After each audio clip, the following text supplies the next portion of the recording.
mbokk yi nuyu naa leen dafa am ñoo xam ne ñu ngi naan modification yi ñu fi indi tey c'est taillé sur mesure ngir président Pastef Ousmane Sonko nekk candidat waaw xanaa kon ñoom biñ doon voté di modifier article yi xanaa kon l'aveu bi ñuy def mooy que modification yooyu ñu defoon c'était taillé sur mesure pour empêcher la candidature du président de Pastef Ousmane Sonko. Je voudrais faire un rappel. En 2018, Macky Sall change l'article L57 du Code électoral qui a une incidence directe sur les articles L29 et L30 du Code électoral. Quel était l'objectif? C'est d'empêcher Karim Wade d'être candidat, c'est d'empêcher Khalifa Sall d'être candidat. En 2024, Macky change L28 et L29 du Code électoral du Sénégal. Cette fois-ci, pour empêcher Ousmane Sonko d'être candidat et intégrer, cette fois-ci, Karim Wade et Khalifa Ababacar Sall. Aujourd'hui, nous, députés de la majorité PASTEF, nous disons à haute et intelligible voix que le Sénégal n'est pas un groupe WhatsApp duquel on peut faire entrer et sortir à sa guise, selon ses intérêts politiciens, des candidats, des Sénégalais. li ñu fi indi tey nag lu yomb la modification yi oui c'est taillé sur mesure mais pour la paix au Sénégal. C'est taillé sur mesure pour éviter que les élections au Sénégal soient de vraies élections et pas une sélection présidentielle. Sous Macky Sall, nous avons eu des sélections présidentielles et pas des élections présidentielles. Nous fermons cette page affreuse, cette page honteuse, cette page faite de manipulation du code électoral pour briguer un troisième mandat illégal et illégitime, mais aussi et surtout pour être sûr de ne pas aller au deuxième tour ou de le remporter si cela devait advenir. Et quand cela se passait, vous, que disiez-vous?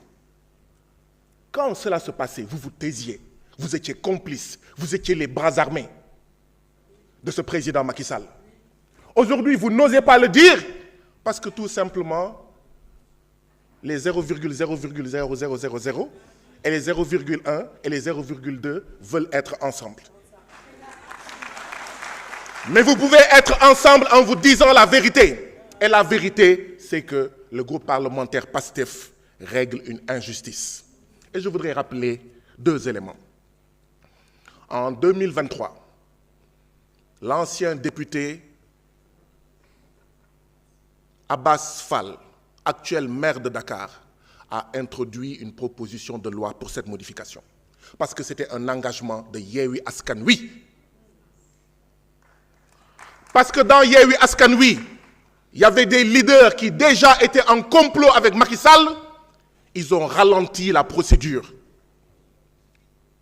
Ousmane Sonko a demandé à Abbas Fall de ressortir cette proposition de loi parce que sinon des leaders de Yewwi Askan Wi vont dire que c'est lui qui est demandeur et il n'est en rien demandeur. Comment osez-vous aujourd'hui dire que c'est lui? Cette proposition de loi est taillée sur mesure pour quelqu'un qui, en 2023, avait demandé à son camarade de parti député ici de ressortir cette proposition de loi. Ayant entendu cela, moi-même, Guy Marius Sagna, député à la 14e législature, j'ai réintroduit cette proposition de loi de modification. Et ce jour-là, je vous fais une confidence. Le président Pastef Ousmane Sonko amul lu ma yekkalul ne ma tu risques de faire accréditer l'idée dans certains leaders de Yewwi Askan Wi que je suis demandeur. Qu'est-ce qui s'est passé? La majorité APR de Macky Sall a rejeté cette proposition de loi. On ne taille pas sur mesure une loi pour quelqu'un qui a été candidat aux élections législatives pour qu'il soit candidat à l'élection présidentielle. On ne taille pas sur mesure cette proposition de loi pour quelqu'un qui a montré qui a dit au monde entier qu'il est une anecdote. En choisissant Bassirou Diomaye Diakhar Faye comme candidat en lieu et place de lui, il a dit qu'il n'était qu'une anecdote. Cette loi, nous allons la voter. Nous allons la voter pour la paix au Sénégal.